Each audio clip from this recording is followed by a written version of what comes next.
pero ¿Mm? pasarlo en la función feedback. Se escribiría G1 por G3, ponele.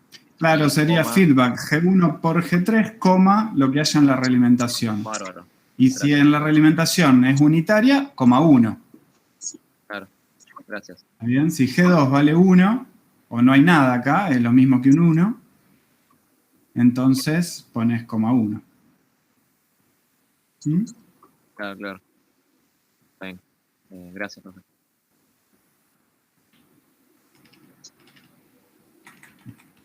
A ver si... Ahí entra todo. Ujú. Bien. Entonces, ¿qué otra cosa les puede servir para el trabajo práctico? Bueno, ya vieron que pueden hacer, por ejemplo, bode de alguna transferencia. ¿Mm? Pueden hacer también Nyquist, ¿no es cierto? ¿Mm? Y si, por ejemplo, tengo k igual a 3 y quiero Nyquist de k por G1, perdón, voy. ¿Mm? Ahí tengo el mismo Nyquist, pero 3 veces más grande, ¿no? Porque...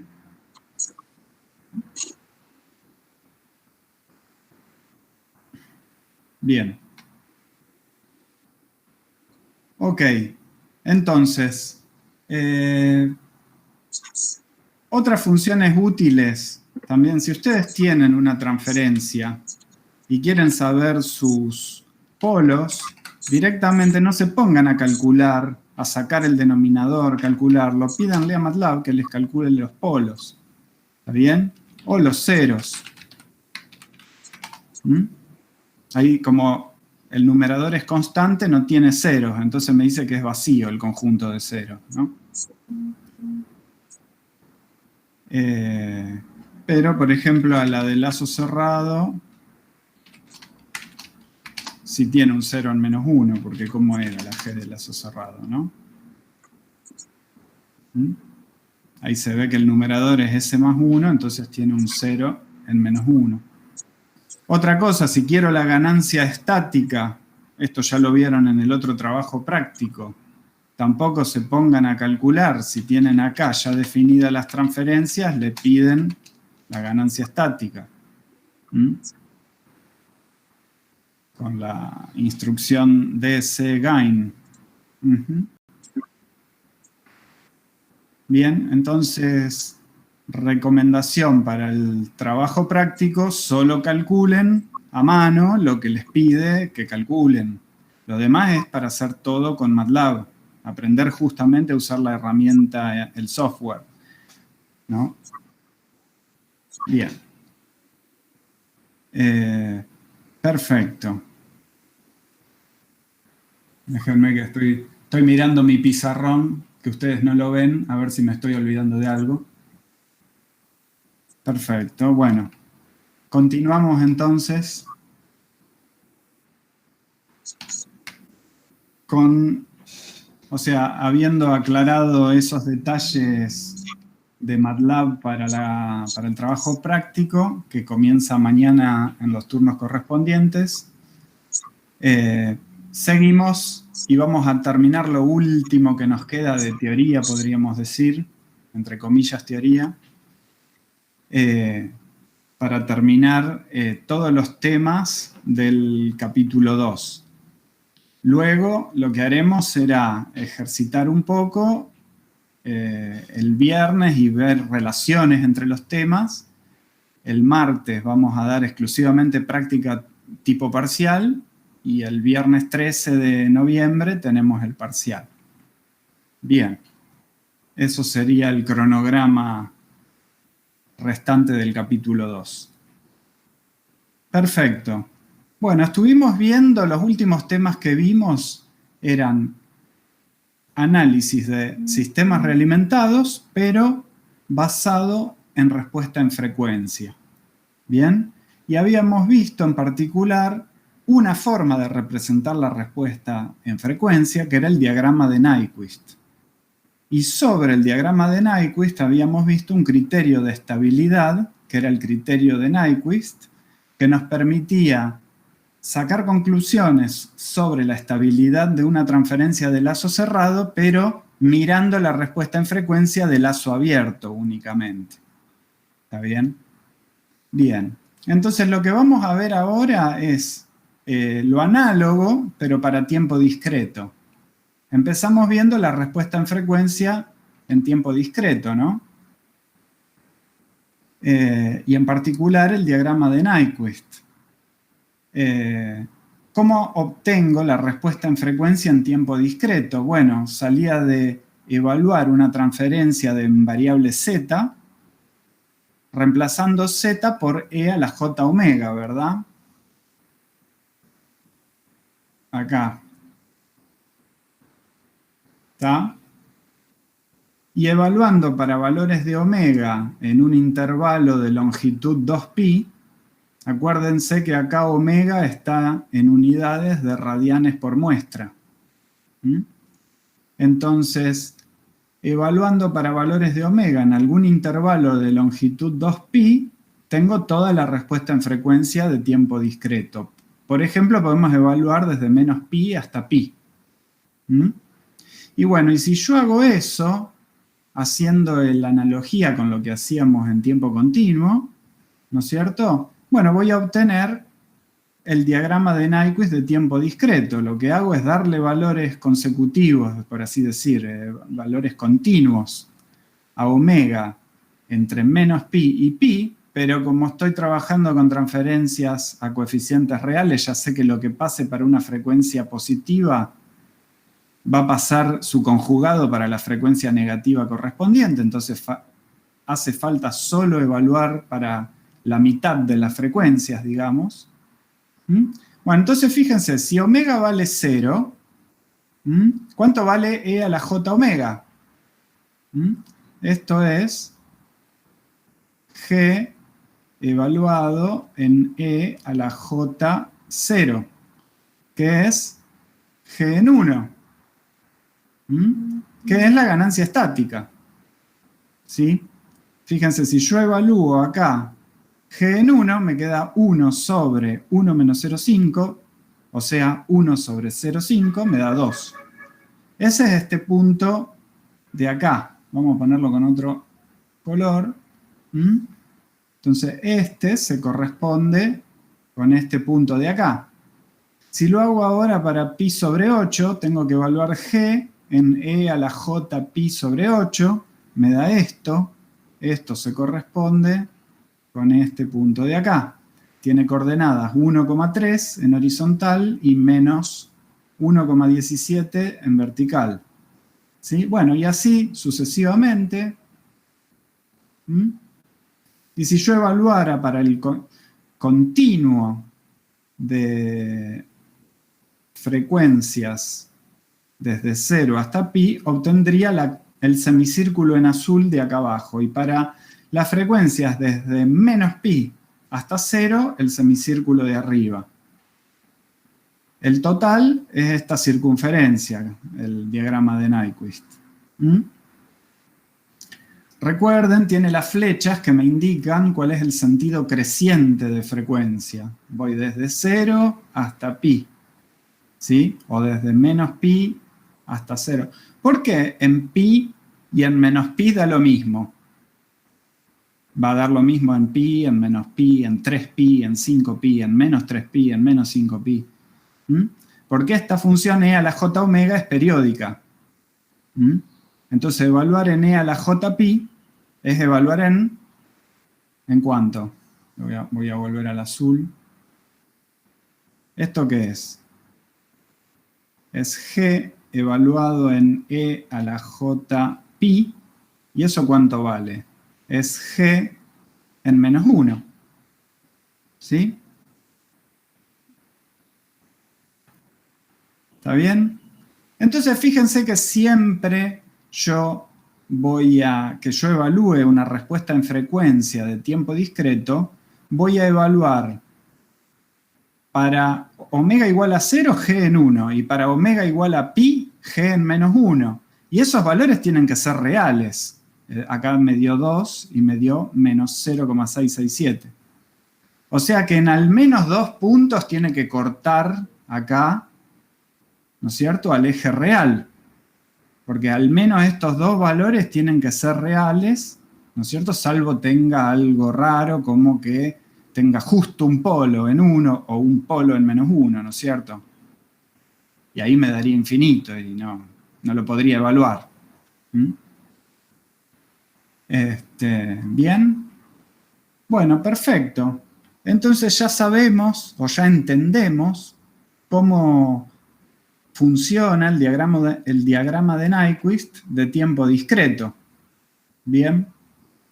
Entonces podemos pasar al criterio de Nyquist en tiempo discreto. Que yo ya les había anticipado que es exactamente igual que en tiempo continuo. O sea, hay que mirar lo mismo, evaluar lo mismo. Lo que cambia es la fundamentación. ¿Sí? Entonces, hasta el momento, ¿en qué parte del análisis, cuando vimos criterio de estabilidad de Nyquist, tuvimos en cuenta que los sistemas analizados eran de tiempo continuo, los que analizamos hasta ahora? Y lo tuvimos en cuenta al ver que la región de inestabilidad era el semiplano derecho, ¿no es cierto?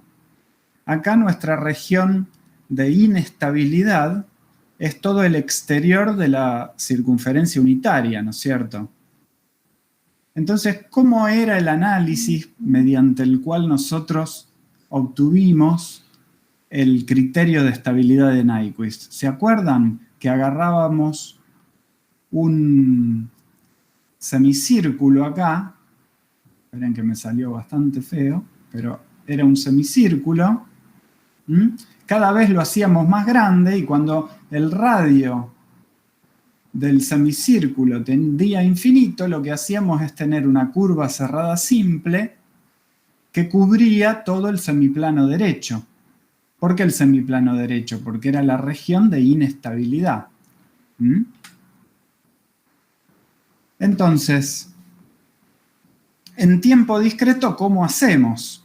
Porque, ¿no es cierto?, nuestra región de inestabilidad sería el exterior de la circunferencia unitaria. Entonces, recordemos que en general la forma de una transferencia de lazo cerrado era esta, y evaluar los polos de lazo cerrado era lo mismo que evaluar los ceros de esto que está acá, que le llamábamos F, que es esto de acá abajo.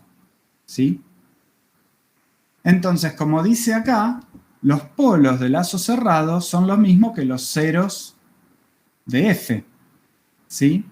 Y en particular yo quiero saber si voy a tener estabilidad o no, si va a haber polos de lazo cerrado fuera del círculo unitario, entonces estos se van a corresponder con ceros de F fuera del círculo unitario.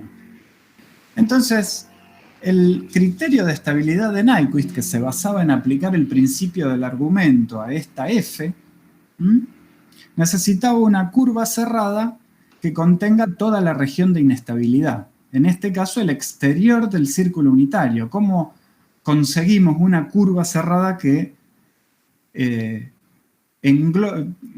contenga todo el exterior del círculo unitario? Bueno, hacemos un truco. Definimos una F arquito, que va a ser la F, pero en vez de evaluarla en Z, en 1 sobre Z. ¿Sí? Entonces están de acuerdo que lo único que hago es reemplazar Z por 1 sobre Z acá adentro. Entonces fíjense, si F tiene un 0 en algún valor particular, que acá se llama Z sub C, F arquito lo va a tener en 1 sobre ZC. ¿Sí? Y fíjense, si ZC está afuera del círculo unitario, 1 sobre ZC va a estar adentro, ¿no? Porque el módulo, si está fuera del círculo unitario, su módulo es mayor que 1. Entonces 1 sobre ZC tiene módulo menor que 1 y está dentro del círculo unitario. ¿Sí? Bueno, entonces con ese truquito tenemos lo siguiente. Polos de lazo cerrado fuera del círculo unitario se corresponden con los ceros de f fuera del círculo unitario, se corresponden con los ceros de f arquito dentro del círculo unitario. ¿Mm? Acá cambió fuera por dentro. ¿Mm? ¿Sí? Y además, los polos, porque yo cuando aplicaba el principio del argumento, ¿qué tenía que hacer? ¿No es cierto? El principio del argumento me relacionaba polos y ceros de f. Y los ceros de f era lo que a mí me interesaba saber, que eran los polos de lazo cerrado. Digo de vuelta porque es medio como un trabalengua. Los ceros de f son los polos de lazo cerrado. Y los polos de f coinciden con los polos de lazo abierto, porque f no es más que 1 más la g de lazo abierto. Entonces acá ya evalué los polos de lazo cerrado y ahora me quedan los polos de lazo abierto fuera del círculo unitario. Es lo mismo que los polos de f fuera del círculo, es lo mismo que los polos de f arquito dentro. De vuelta cambia fuera por dentro acá, porque cambio la f por f arquito. ¿Sí? Finalmente, o sea, el principio del argumento nos decía que el número de vueltas al origen en el mismo sentido, ¿no es cierto?, que va a dar la curva que resulta de evaluar nuestra f arquito, recorriendo una curva cerrada simple, satisfacía esta ecuación. Acá tengo z, que es lo que a mí me interesa. Acá tengo p, ¿no? Es la cantidad. Y esto es lo que me dice el principio del argumento. Entonces, lo vamos a aplicar a la f arquito mientras recorremos el círculo unitario como curva cerrada simple. ¿Bien? Entonces, evaluar esta f arquito sobre el círculo unitario es evaluar f arquito en e a la j omega. ¿No es cierto? Porque el módulo de e a la j omega, ¿cuánto es? Es 1, independientemente de lo que valga omega, ¿no es cierto? Porque omega es un real. ¿Sí? Entonces yo evalúo esto en e a la j omega. Lo que estoy haciendo es evaluar la f en 1 sobre e a la j omega, pero 1 sobre esto es e a la menos j omega. ¿Está bien? Entonces, fíjense que la relación evaluar f arquito recorriendo el círculo unitario en un sentido es evaluar la f recorriéndolo en el sentido contrario. ¿Bien? Entonces, como dice acá, trabalenguas, si queremos estabilidad a lazo cerrado, queremos z igual a 0, igual que en tiempo continuo. Si a lazo abierto tenemos tantos p polos fuera del círculo unitario, entonces, como al evaluar la respuesta en frecuencia para valores crecientes de omega, lo que hacemos es recorrer en sentido antihorario, ¿no es cierto? Esto sería e a la j omega. Si omega va creciendo, esto es e a la j0, esto es e a la j pi sobre 2, acá esto es e a la j pi, esto es e a la j 3 pi sobre 2, ¿no es cierto? Entonces, si voy haciendo crecer a omega, recorro esto, el círculo unitario lo recorro en sentido antihorario. ¿Bien? Entonces, para tener estabilidad, la curva obtenida para f arquito, como quiero z igual a 0 acá, tiene que dar n igual menos p vueltas, ¿no es cierto?, en sentido antihorario. Ahora, la curva para f, entonces, tiene que dar p vueltas en sentido antihorario. ¿Está? Porque tengo esta relación entre la f arquito y la f. ¿Y qué relación había entre f y la g de lazo abierto? Y f era 1 más GLA, entonces la curva para GLA tiene que dar p vueltas, en vez de al origen, al menos 1, en sentido antihorario.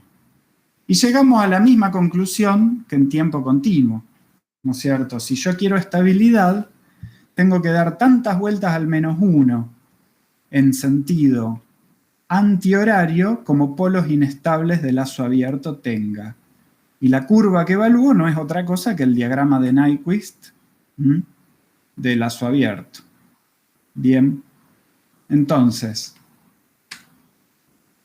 llegamos al criterio de Nyquist en tiempo discreto, como ya habíamos visto al principio, siempre y cuando no se cancelen polos inestables con ceros no mínima fase, ¿no es cierto?, dentro de las mismas transferencias que participan del lazo. Eso se ve casi a simple vista, ¿no es cierto?, y es algo rarísimo. Siempre y cuando no pase eso, el sistema de tiempo discreto es estable a lazo cerrado, sí, solo si el diagrama de Nyquist del sistema de lazo abierto no cruza, o sea, no pisa el punto -1, y el número de vueltas que da alrededor de dicho punto en sentido contrario a las agujas del reloj o antihorario es igual al número de polos de lazo abierto que quedan fuera del círculo unitario, o bien que son inestables. Al igual que para el caso continuo, si el diagrama de Nyquist justo pisa el punto crítico, entonces hay polos de lazo cerrado en el límite de la estabilidad. O sea, sobre la circunferencia unitaria. Entonces, bueno, conclusión, como dice acá, esta película ya la vi porque es exactamente igual al tiempo continuo.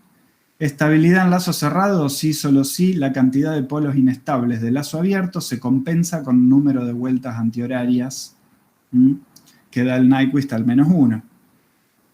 Y la otra conclusión, también que cada vuelta antihoraria que dé el Nyquist al punto crítico reduce en 1 el número de polos inestables con respecto a los que tenían lazo abierto. Entonces, una forma, digamos, una conclusión o, sí, una información útil que ustedes pueden sacar es que si ustedes tienen estabilidad a lazo abierto y el Nyquist engloba el -1 en sentido antihorario, algo está mal. Imposible. Porque si ustedes ya tienen estabilidad a lazo abierto, el Nyquist no puede reducir la cantidad de polos inestables. ¿Está? Porque ya hay 0 polos inestables. ¿Sí? Entonces, esa es una forma de verificar, que pueden usar para verificar distintas cosas. Si están haciendo bien las cosas o si el sentido en el que está recorriendo el Nyquist es el correcto. Bien. Bueno, un ejemplo. Fíjense este sistema de lazo abierto, ¿no? Tiene un polo en 0,5 y un polo en 0,1. O sea que es estable, ¿verdad? Esta es estable. Porque tiene todos sus polos adentro de la circunferencia unitaria, o sea, con módulo menor que 1. ¿Sí? ¿Cómo tendría que hacer para evaluar la respuesta en frecuencia? Bueno, reemplazar GLA en E a la J omega, darle valores a omega desde -pi hasta pi o desde... Bueno, obtengo esto. Este es el diagrama de Nyquist, de esta GLA. Entonces, si yo aplico el criterio de Nyquist acá, ¿qué información obtendría? Antes de ver lo que está escrito acá, que ya está la solución. Pero lo que hay que entender o interpretar es esto. Yo lo que estoy pensando es que tengo un lazo, ¿sí? Tengo un lazo, por ejemplo, G1, acá, lazo de realimentación negativa, G2, acá, ¿sí?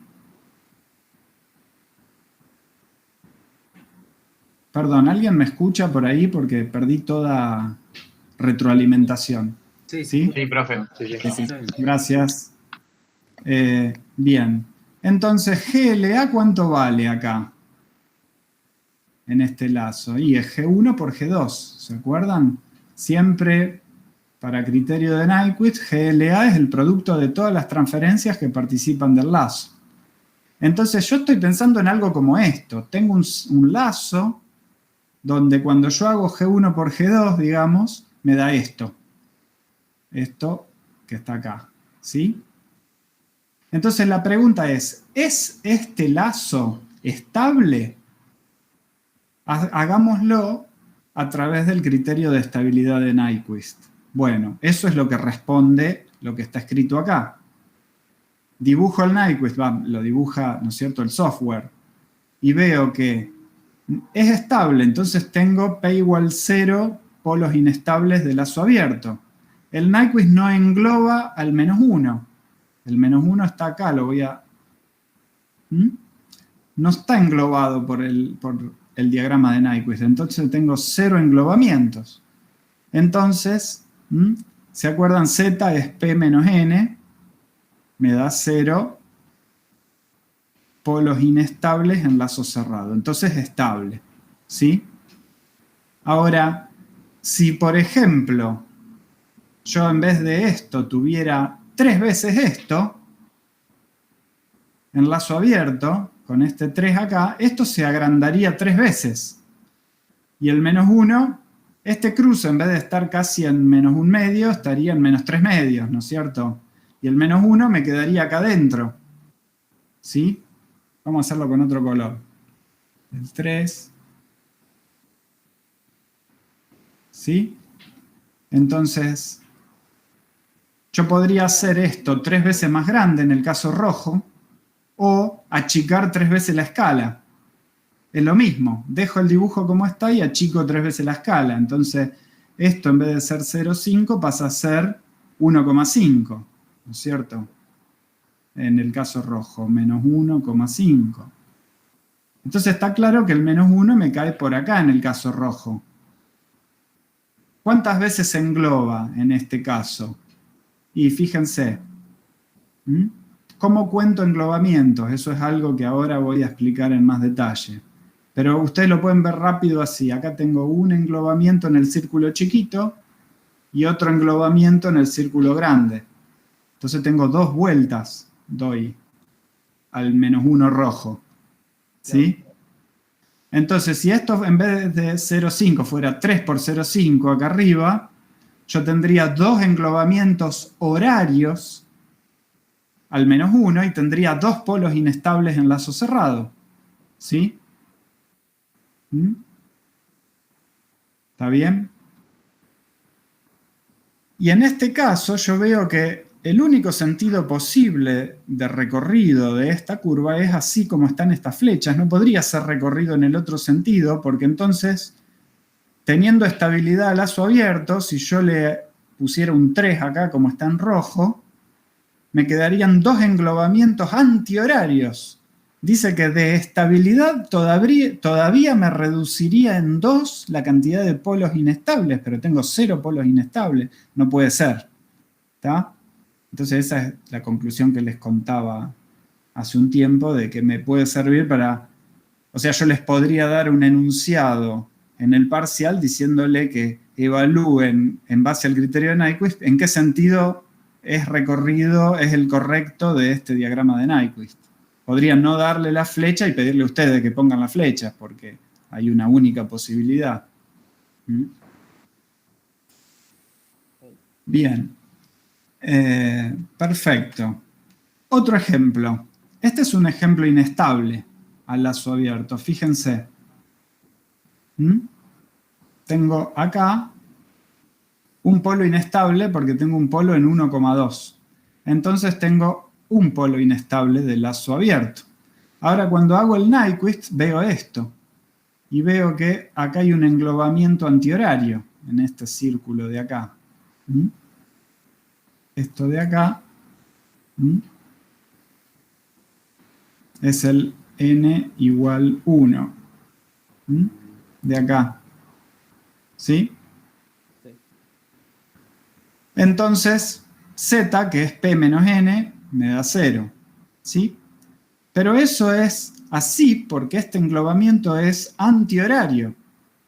Nuevamente, si acá yo tuviera en vez de 1,12, lo multiplicara, ahora voy a agarrar otro color, lo multiplico por 4, por ejemplo.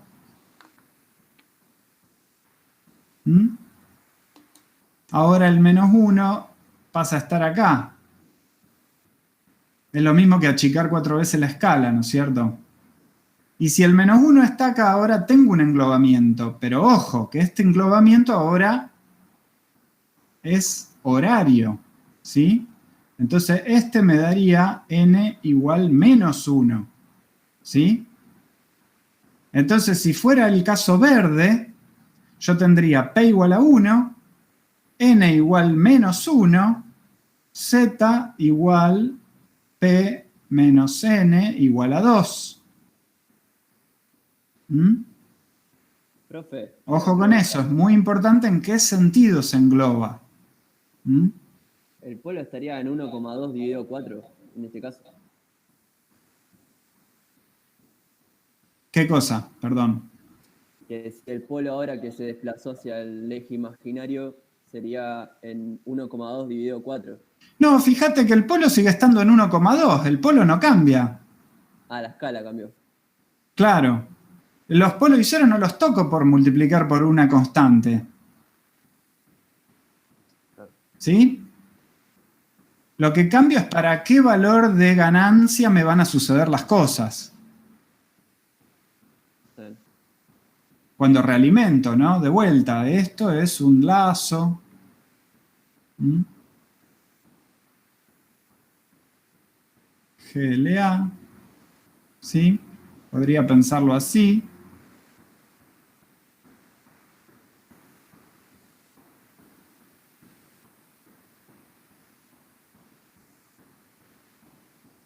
¿Mm? Y entonces está claro que si acá pongo la GLA que está en el enunciado es una cosa y si pongo 4 veces eso es otra. ¿Sí? Ahora los polos y ceros de GLA no cambian, cambian los de lazo cerrado, pero no los de GLA. ¿Bien? Bueno. Perfecto. A ver, vamos a, ya que estamos, a hacer esto mismo. Este es más sencillo. En MATLAB. ¿Cómo se hace esto mismo en MATLAB? Un error muy común. Definen la transferencia de tiempo discreto en MATLAB como si fuera de tiempo continuo. Entonces, cuando le piden el Nyquist, no es lo que tiene que ser. ¿Está? Porque les va a hacer un Nyquist de tiempo continuo, lo va a evaluar en J omega, no en E a la J omega. ¿Está bien? Entonces, venimos acá. Ahora lo voy a poner así. Vamos a poner así, ejemplo de tiempo discreto. ¿Sí? GLA es una función transferencia. Tiene un numerador 0,5 y un denominador 1 menos 0,6, 0,05, 1 menos 0,6, 0,05. Y si yo lo terminara acá, me la va a interpretar como de tiempo continuo. Entonces yo lo que tengo que hacer es especificar un tercer argumento que sea el periodo de muestreo. ¿Está bien? Ahora, si yo no quiero especificar un periodo de muestreo, solo le quiero decir que es de tiempo discreto y no me importa el periodo de muestreo que sea, pongo un -1. Entonces me dice que es de tiempo discreto, pero que el periodo de muestreo no está especificado. ¿Está bien? Esa es la forma de tratar con sistemas de tiempo discreto sin tener que preocuparse por cuánto vale el periodo de muestreo. ¿Sí? Entonces ahora sí, si yo le pido que me haga, vamos a hacerlo, a ver, figura 1, borramos la figura y le pido el Nyquist de GLA en esta figura. ¿Sí? Ahí está. Observan, ¿no es cierto?, que esto, a ver, la voy a agrandar. ¿Sí? Esta figura que ven acá es la misma que estaba acá, en el dibujo, ¿no? ¿Está? Y yo les dije que si cambiaba GLA por 3 veces GLA, me iba a quedar el -1 metido adentro del doble englobamiento. Acá el -1 está en esta parte de acá, está afuera. Vamos a hacer sin borrar eso, entonces le pido que la mantenga y le pido el Nyquist de 3 veces GLA. ¿Sí? Y fíjense, efectivamente, acá sí. ¿no es cierto? Me lo dibujó 3 veces más grande y el -1 cae efectivamente adentro del doble englobamiento, ¿sí? Sí. Ahora, ojo, repito, si la transferencia es de tiempo discreto, que MATLAB reconozca que es una transferencia de tiempo discreto, porque si no, van a hacer cualquier cosa. Bien. Una diferencia importante cuando ustedes observan un diagrama de Nyquist en tiempo continuo o en tiempo discreto. Miren, les vamos a poner otra figura y vamos a hacer un Nyquist de la G1 que yo tenía de antes, que era de tiempo continuo. ¿Sí? ¿Se acuerdan este que les mostré? Fíjense, este es un Nyquist de tiempo continuo. ¿Qué particularidad observan? ¿Se acuerdan? Cuando yo evalúo G en J omega, en tiempo continuo, y omega es muy grande, lo que hago es evaluar G en infinito. Y eso, en general, si la G es estrictamente propia, me da 0. Entonces veo que hacia infinito me voy al origen acá. Esto corresponde a G en infinito, el origen.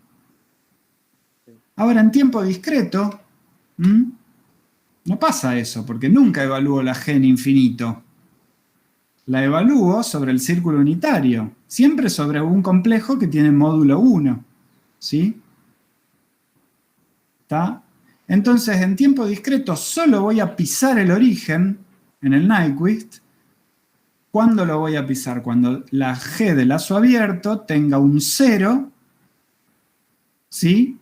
Sobre el eje, perdón, sobre la circunferencia unitaria. Solo cuando mi G de lazo abierto tenga un 0 sobre la circunferencia unitaria, mi Nyquist va a pisar el origen. No hay ningún problema que pise el origen, ¿eh? Solo le estoy llamando la atención sobre ese detalle que tal vez les puede servir para identificar rápido si no se equivocaron y están viendo un Nyquist de tiempo discreto cuando tienen que ver un continuo o al revés. ¿No es cierto? Bien. Perfecto.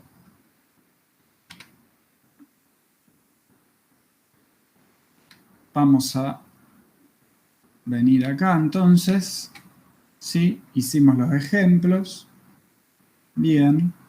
Ok. Entonces, veamos este mismo ejemplo, ¿no es cierto?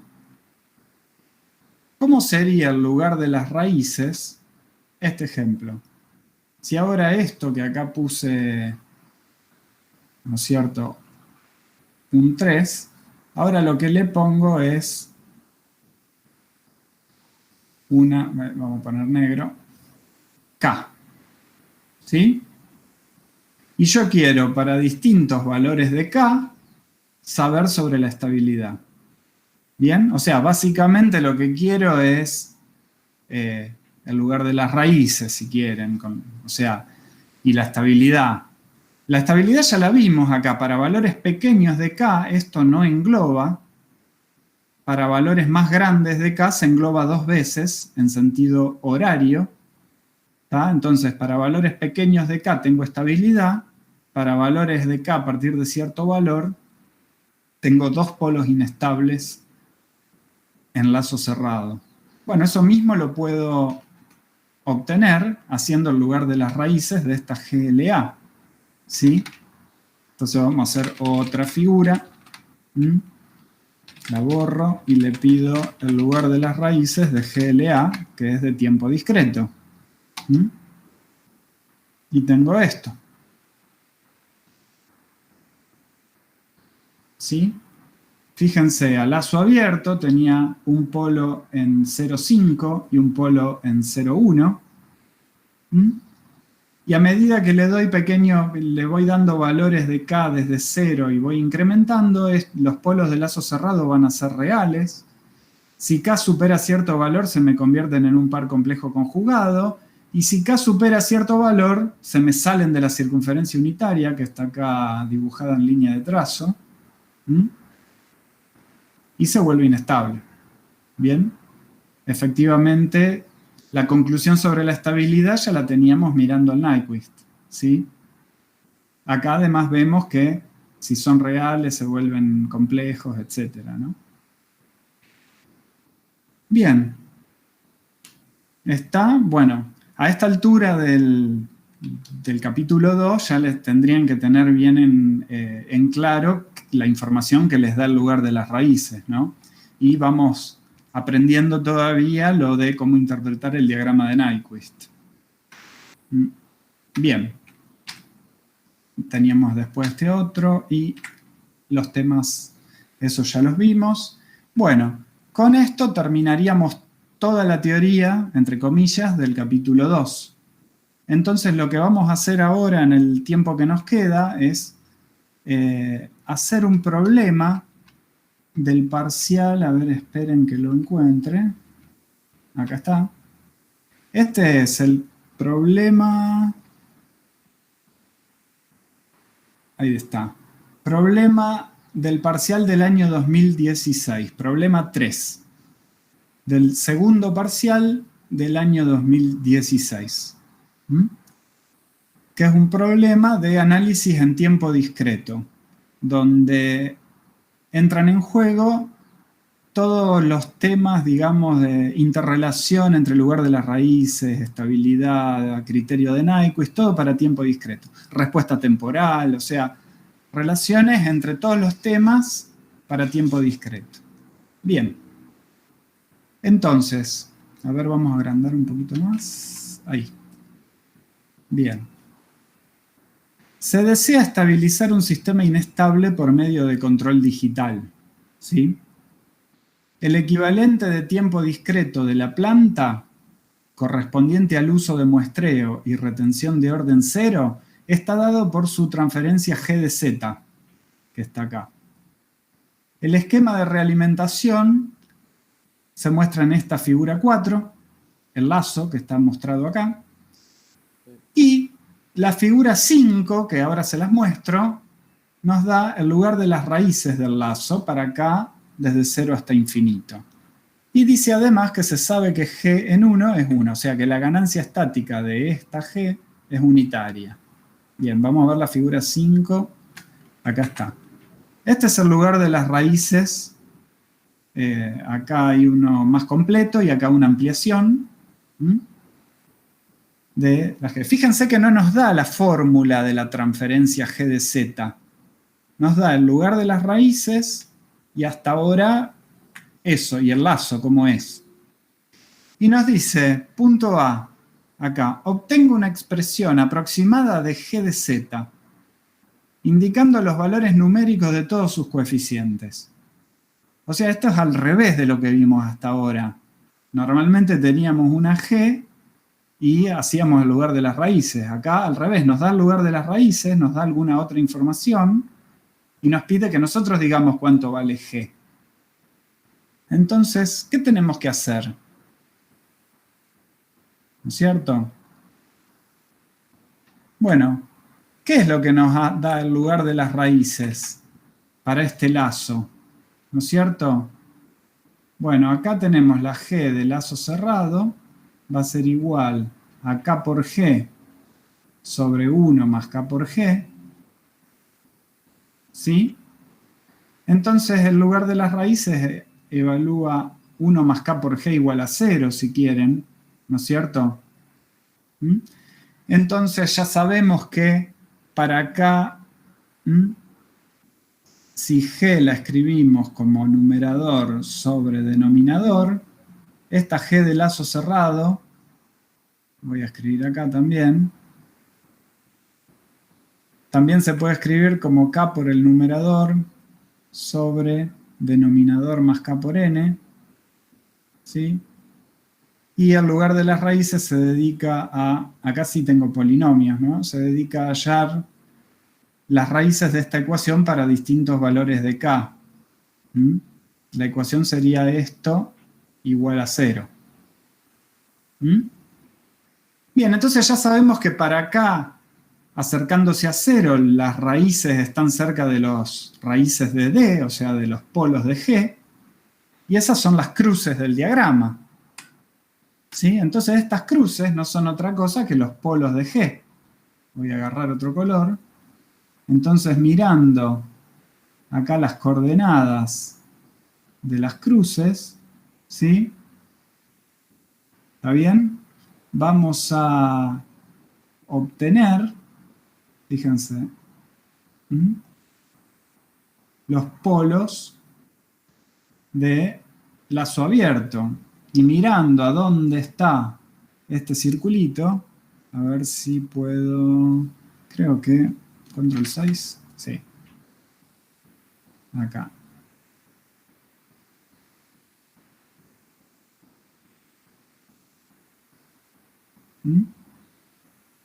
Ay, se me corrió a último momento. Ahí está.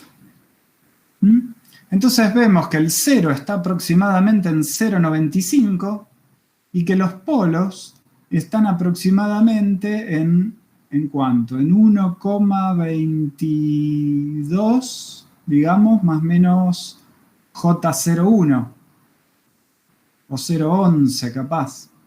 Sí, señor. ¿Sí? ¿Se entiende? Entonces, a ver cómo lo puedo... Vamos a hacer el punto A acá mismo.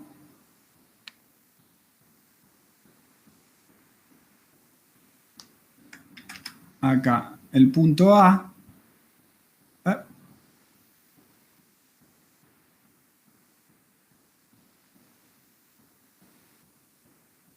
Tenemos polos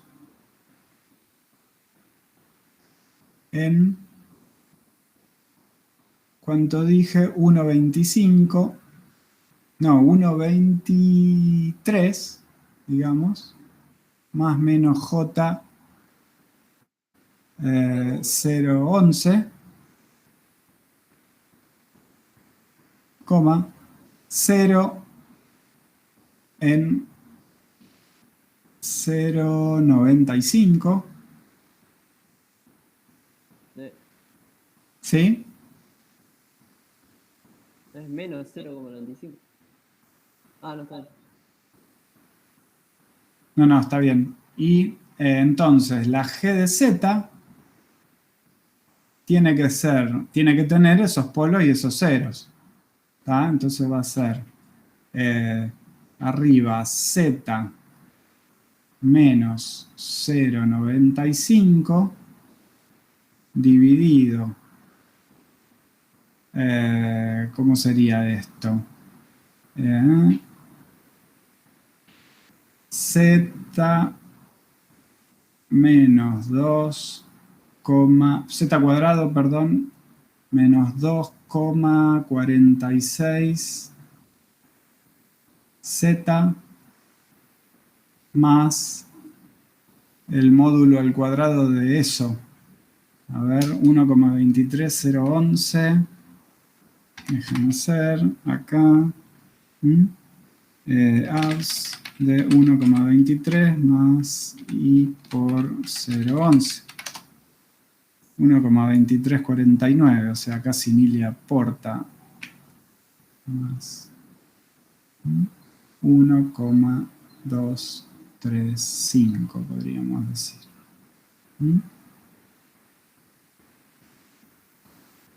¿Está? Pero esta es una G que tiene, ¿no es cierto?, un 0 y los polos correctos, pero fíjense otro dato que nos da el enunciado. Cualquier múltiplo de esta G también tiene los mismos ceros y polos, ¿verdad? Y el enunciado nos dice que G de 1 vale 1. Entonces falta usar ese dato. Entonces la G va a ser esto por alguna constante que la voy a llamar, no sé, B larga. ¿Sí? Y como G en 1 vale 1, según el enunciado, y eso, de acuerdo a esta fórmula, sería 1 menos 0,95, ¿no es cierto? ¿Cómo sería eso? A ver, vamos a usar MATLAB ya que estamos. Entonces, esta G es una función transferencia que tiene como numerador z menos 0,95, z menos 0,95, tiene como denominador z cuadrado menos 2,46. Ay, no sé qué hice. Buah, se apretó algo ahí. 2,46z. ¿Sí? ¿Alguien me está preguntando algo? Es de tiempo discreto. A ver, vamos a llamarla G tilde, no sé, es una G intermedia. ¿Mm? Y entonces yo quiero evaluarla en 1, lo que hago es pedirle la ganancia estática, ¿no es cierto? A ver cuánto da. Menos 0,2222. ¿Mm? Bien. Entonces esto es igual a menos 0,2222 por B larga, ¿verdad? ¿Sí? Entonces de acá despejo B larga, que es menos 1 sobre 0,2222. ¿Mm? Entonces B es igual a 1 sobre eso. Menos 4,5. ¿Mm?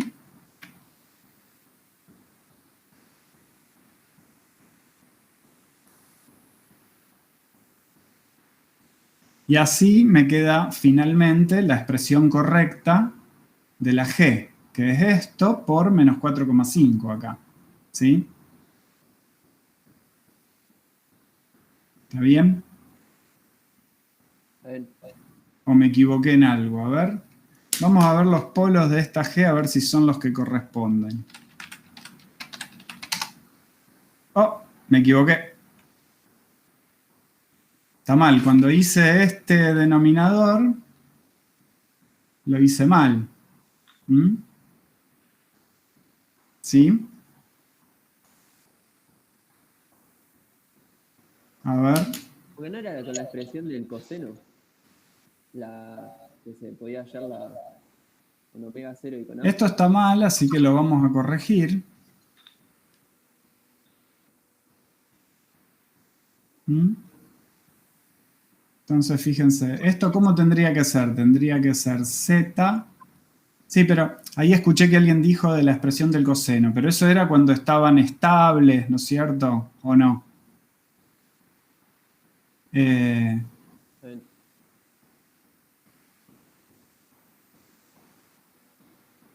A ver, sería Z menos 1,23 más J 0,11, ¿sí? Por, ese es 1, Z menos 1,23. Esperen. Lo escribo acá. 1,23 menos J 0,11. ¿Sí? Cierro este acá. Y este lo borro de acá. Ahí está. ¿Sí? Entonces, ¿qué me queda? Fíjense, me queda... ¿No lo puedo hacer en MATLAB? Sí, claro. Sí, fíjense.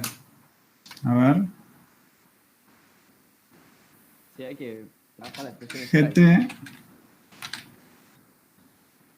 Acá. El numerador está bien. En cambio, en el denominador vamos a pedirle que sea Z menos 1. 1,23. Menos 1,23 más I por 0,11. 0,11 y bueno, vamos a poner el menos primero, así está de acuerdo con lo que puse. Coma 1 menos 1,23 más J 0,11. ¿Sí? Ese sería el denominador. Y a ver. Ahí está. Me equivoqué en el último coeficiente que le había puesto. No sé qué le había puesto. A ver ahora si le pido los polos. Ahí está. Perfecto. ¿Mm? Bueno, entonces ahora sí. Menos 2,46 más 1,525. Bien. ¿Está? Bueno, esa quedó correcta. Lo que me falta es corregir esto. G en 1 vale 1 y vale, ahora sí. Ahora me gustó más, 0,769.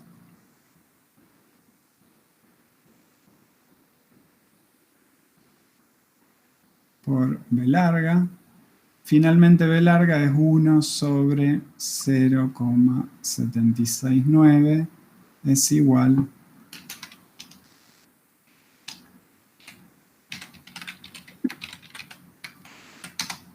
1,3. Ahora sí.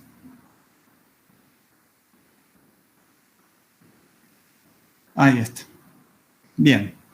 Entonces tenemos con B larga igual 1,3, tenemos definida la G de Z y, que nos pedía el ítem A. Bien. Disculpen que ahí me equivoqué en el otro coeficiente y me daba cualquier cosa. Bien. Entonces, después me dice, escriba la expresión de la transferencia de lazo cerrado para K genérico. Bueno, ya lo hice acá. ¿Está bien? Acá está. ¿Sí? Entonces el B no lo voy a hacer de vuelta. Ya está, el A ya lo hicimos recién. Bien. El C, escriba la expresión de la ganancia estática de G en función de K. Fíjense, G de lazo cerrado, ganancia estática. ¿A dónde hay que evaluar?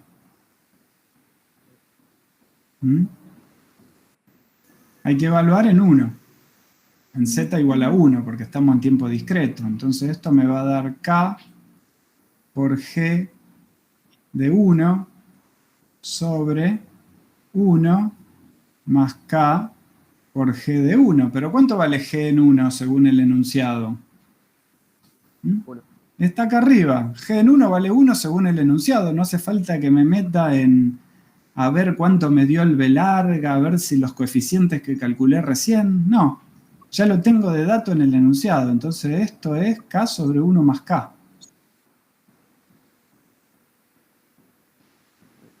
¿Sí? Y este es el ítem C. Ya lo tenemos. ¿Sí? A ver, después dice, escribe un juego de ecuaciones de estado y de salida de tiempo discreto que se correspondan con G.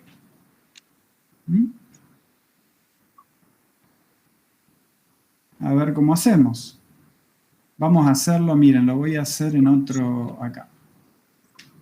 Vamos a hacer en otro.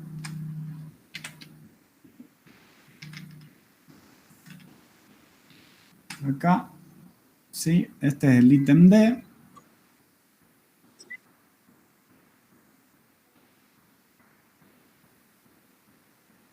G de Z es 1,3 por Z menos 0,95, ¿no es cierto? Z cuadrado menos 2,46 Z más 1,525. ¿Sí? Esta es nuestra G. ¿Sí? Y lo que tenemos que hacer es escribir un juego de ecuaciones de estado, ecuaciones de salida. Bueno, si miramos el enunciado, acá mismo tenemos la forma canónica de controlabilidad, ¿no es cierto? Es cuestión de aplicar la forma canónica de controlabilidad. ¿Mm? A ver.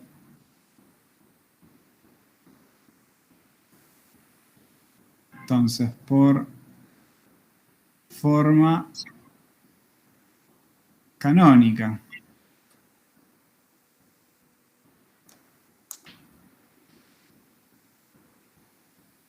¿Qué me va a dar? Me va a dar X vector en K más 1 es igual a matriz A. ¿Cuánto es? 0, 1. Y acá los coeficientes del denominador en orden inverso y con signo contrario. Más 2,46. Esperen que este lo corro un poquito. Ahí está. Por X en K. Más 0, 1 por U en K. Y K es igual a ¿cuánto? A menos 0,95 por 1,3. Es el primer coeficiente. El segundo coeficiente es 1,3 por X en K. Y no hay matriz D, ¿no es cierto? ¿Sí? ¿Está bien? Bueno, ya tenemos el D, entonces.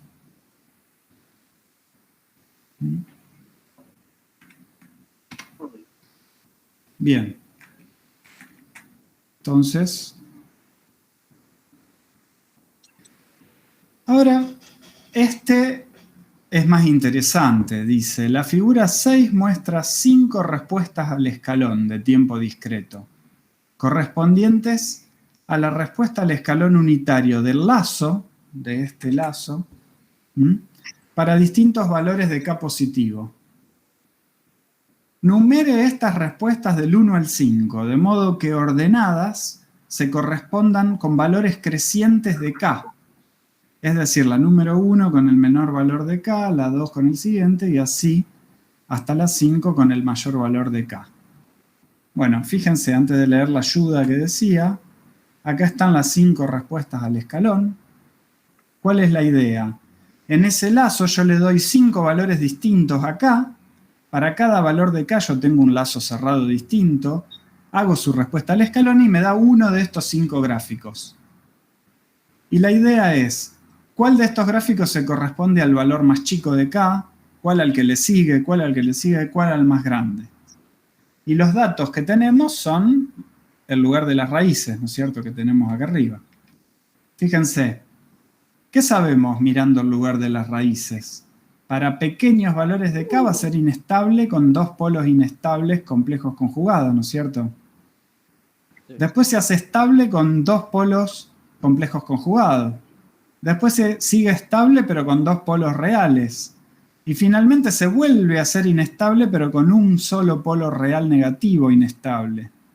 ¿Sí? ¿Se entiende cómo es? Entonces, ahora miremos. Tenemos estas 5 respuestas al escalón para 5 valores de K distintos. ¿Cómo las ordenamos? Primero, ¿cuáles son inestables y cuáles son estables? Las de arriba son estables. Estas 3 de arriba son estables, claramente, y las 2 de abajo son inestables. ¿Sí? Ahora, fíjense, si yo les pregunto, mirando estas gráficas, les hago como una pregunta de pensamiento lateral. ¿Cuánto vale el periodo de muestreo? ¿Alguien me puede responder?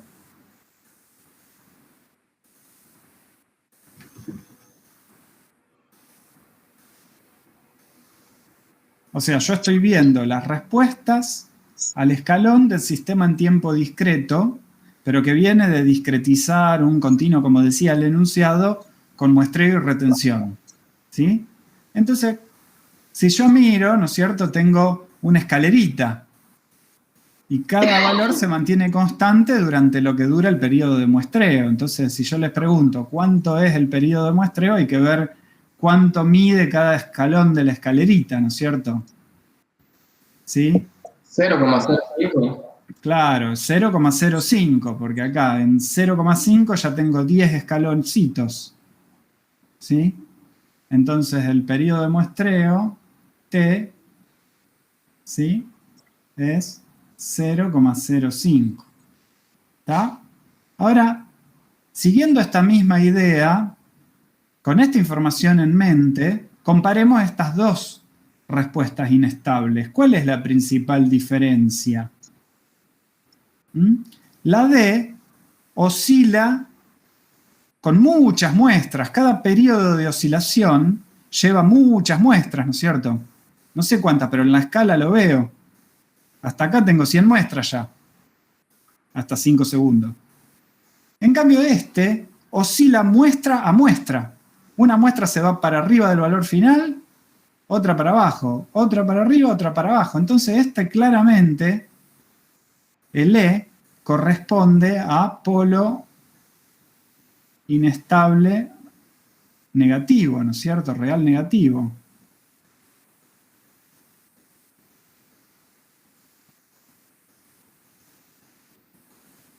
¿Sí? Entonces esta, que es la única inestable que se corresponde con un polo real negativo, tiene que ser el valor más grande de K. K sub 5 vamos a llamarlo. Más grande. El más grande.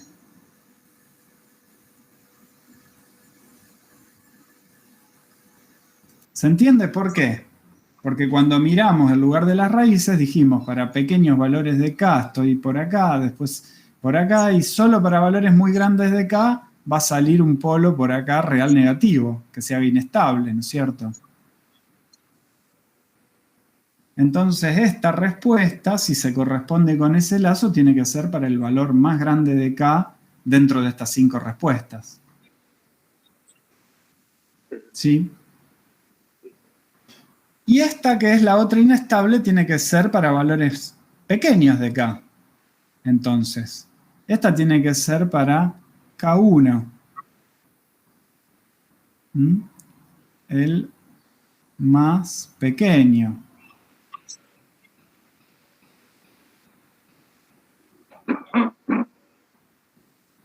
¿Sí? Porque para valores pequeños de K tengo polos inestables, pero un par complejo conjugado, así como está en el lugar de las raíces. Bien, ahora nos queda ordenar estas 3 que son las 3 estables. Entonces uno puede decir, bueno, la B claramente se corresponde a un valor donde tengo un par complejo conjugado, ¿no es cierto? ¿Sí? Entonces, esta sí o sí se corresponde a un valor de K donde los polos sean estables y sea un par complejo conjugado. Pero también esta, también la C. Y la A no estoy tan seguro si es un par complejo conjugado o ya son son 2 reales iguales o qué es lo que pasa. Pero la B y la C sí se corresponden a un par complejo conjugado. Ahora, ¿cómo puedo saber cuál se corresponde a un valor de K más chico o más grande? Bueno, vamos a leer la ayuda, que no la leí yo. Dice, en los casos en que la respuesta es estable, acá, tenga en cuenta la ganancia estática, también la velocidad de extinción de la respuesta.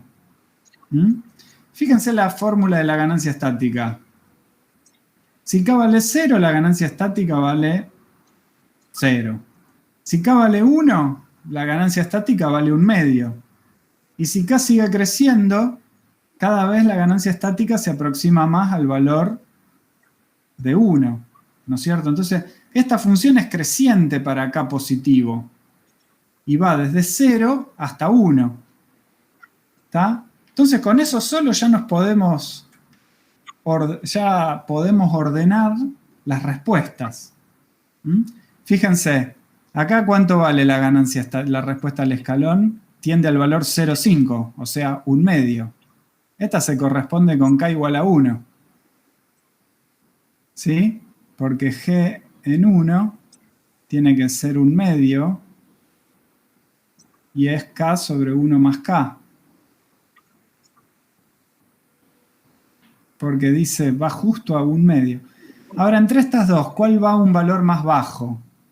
Como la escala está más o menos, pero yo veo que este valor final es más grande que este.